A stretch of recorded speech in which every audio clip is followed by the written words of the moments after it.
Para suster, bapak, ibu, rekan-rekan muda, saudara-saudari yang terkasih dalam Tuhan, pada hari ini kita bersama seluruh gereja merayakan hari Minggu Prapaskah yang pertama.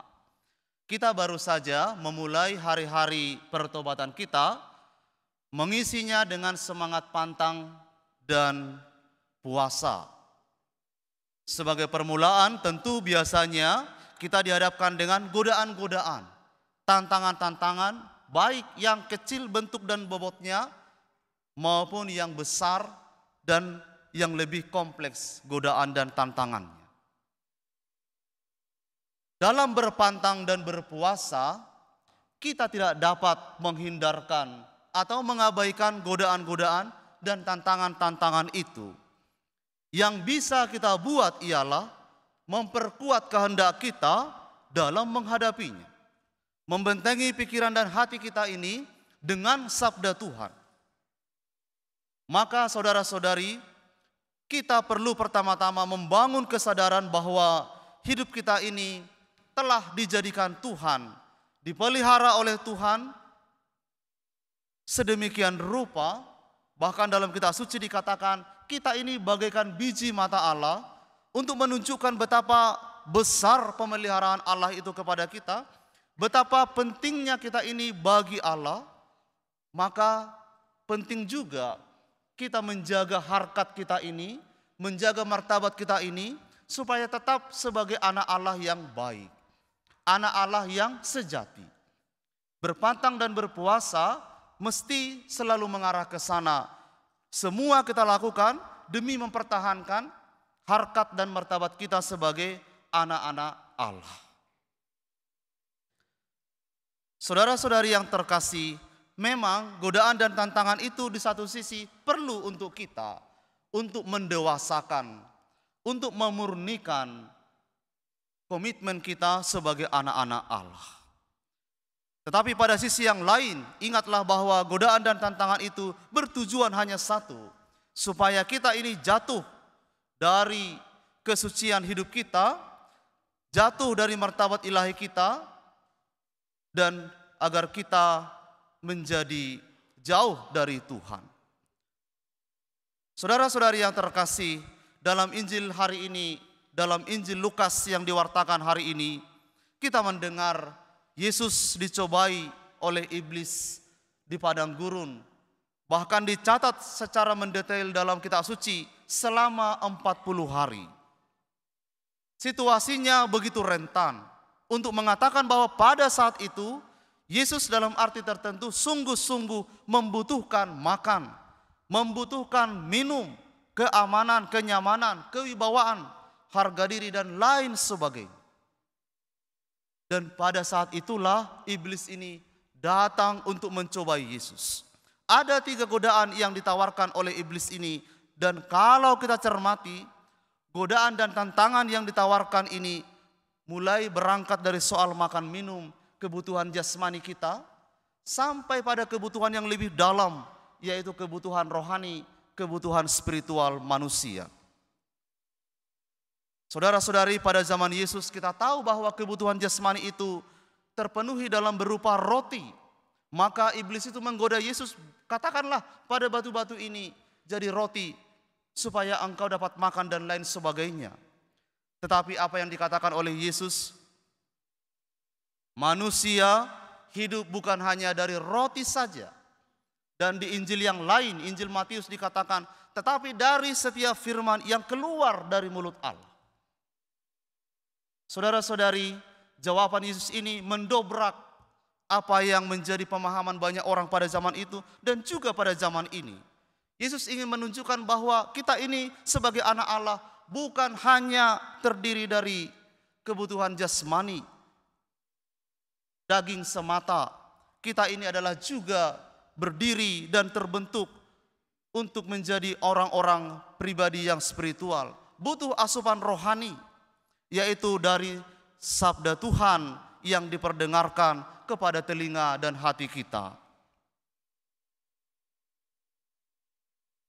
Kemudian yang kedua, para saudara-saudari, godaan yang kedua dan tantangan selanjutnya ialah tentang kerajaan dunia ini. Iblis menawarkan segala kuasa dalam dunia ini dan kemuliaannya kepada Yesus.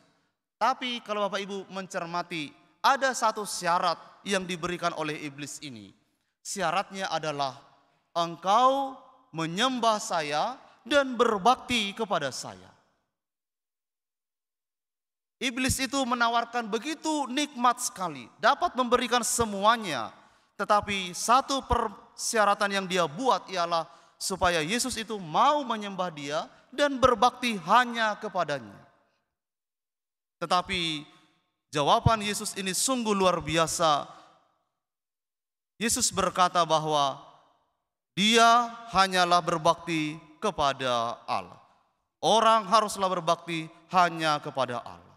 Saudara-saudari yang terkasih, ini suatu peringatan bagi kita, bukan hanya sekarang, sejak zaman dulu manusia itu selalu mudah tergoda dengan hal-hal semacam ini. Kekayaan, jabatan, kenikmatan duniawi dengan segala kelimpahannya dapat mereka temukan, mereka dapatkan dari yang bukan Allah. Tetapi mereka harus mempersembahkan kehormatan dan harkat mereka sebagai anak Allah itu bukan kepada Allah. Kita dapat memilih para saudara-saudari mau menyembah dan berbakti kepada Allah atau mau menyembah dan berbakti kepada yang bukan Allah. Kalau dalam kitab suci pada hari ini berbakti dan menyembah kepada iblis.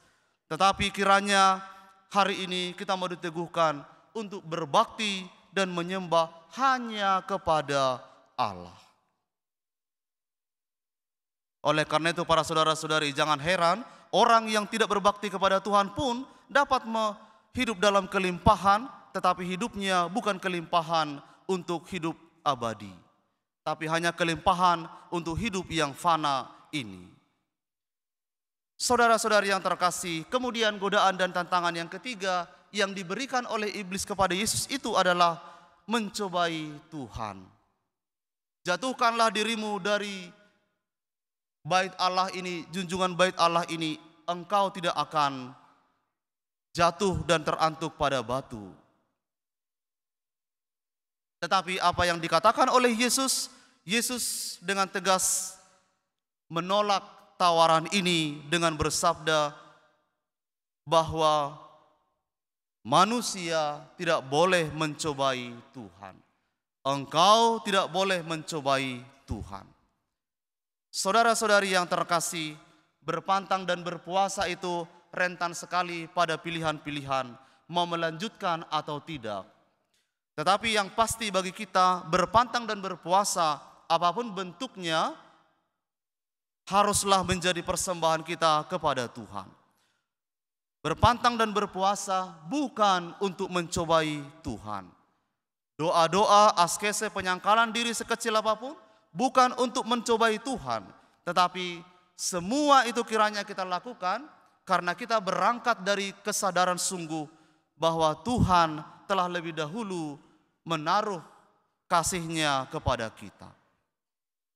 Maka berpantang dan berpuasa pada akhirnya haruslah menjadi persembahan yang total dari saya dan Bapak Ibu sekalian kepada Tuhan.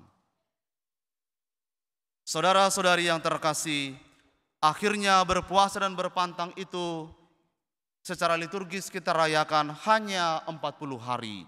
Secara kuantitas tidaklah ada apa-apanya dibandingkan pergumulan yang lain. Tetapi secara kualitas berpantang dan berpuasa ini membutuhkan suatu komitmen yang lebih besar. Kemauan untuk setia di dalamnya ini membutuhkan niat dan komitmen yang besar. Saudara-saudari, kalau Anda sudah memulai, mari kita berusaha untuk setia. Kalau Anda jatuh, bangkitlah. Kalau Anda gagal, mulai lagi. Ingat bahwa semakin kita bertekun dalam berpuasa dan berpantang, si jahat itu semakin kuat untuk mendekati kita. Tujuannya hanya satu, supaya pantang dan puasa kita ini gagal, tidak jadi. Seperti yang dikatakan dalam Injil hari ini, saudara-saudari, ketika iblis itu sudah gagal kepada Yesus, lihat apa yang dikatakan dalam Injil. Iblis itu mundur untuk mencari waktu yang baik. Perjalanan hidup kita Kristiani ini tidak pernah selesai. Berpantang dan berpuasa liturgis itu hanya 40 hari, itu tidak pernah selesai di dalam pergumulan kita sehari-hari. Mengapa? Karena si jahat itu selalu ada bersama kita untuk menjatuhkan kita dengan segala tawaran kenikmatannya dan godaan yang diberikannya. Maka Santo Petrus menasihati kita, ingatlah bahwa si jahat itu seperti singa yang mengaum-ngaum, di mana setiap kali kita lengah, dia dapat menerkam kita supaya kita jatuh dan jauh dari Tuhan. Maka para kudus selalu menasihati, jangan pernah kita ini lengah dari Tuhan, jangan pernah pikiran dan hati kita ini terlepas dari Tuhan. Kita boleh memikirkan segala sesuatu, tangan kita boleh bekerja dengan sebanyak hal, tetapi hati kita tidak boleh terlepas dari Tuhan. Maka berbahagialah orang yang hidupnya selalu merenungkan hukum Tuhan siang dan malam, karena itu menjadi hubungan yang baik yang membentengi pikiran dan hati kita dari berbagai bentuk godaan dan tantangan yang ditawarkan oleh si jahat di dalam hidup kita. Saudara-saudari, Bapak Ibu yang terkasih, rekan-rekan muda, mari kita melanjutkan hari-hari pantang dan puasa kita ini. Setialah di dalamnya, karena itu jalan memungkinkan kita bertumbuh di dalam iman. Tuhan memberkati.